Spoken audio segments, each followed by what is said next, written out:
Okay, review of the new Chainsaw Massacre movie. This one I did not like at all.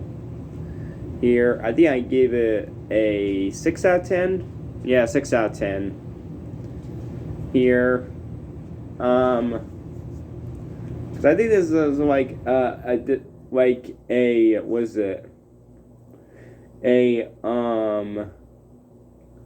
a really bad version of the was this is supposed to be a reboot of the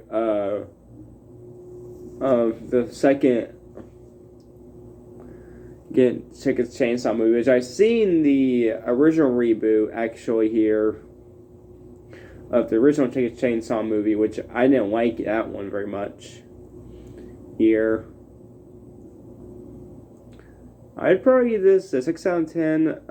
Don't like it.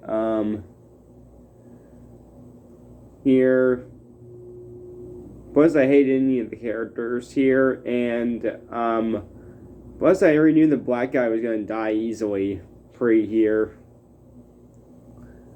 much here. Here, I'm just not a fan of this. So yeah, come sure to Grammy.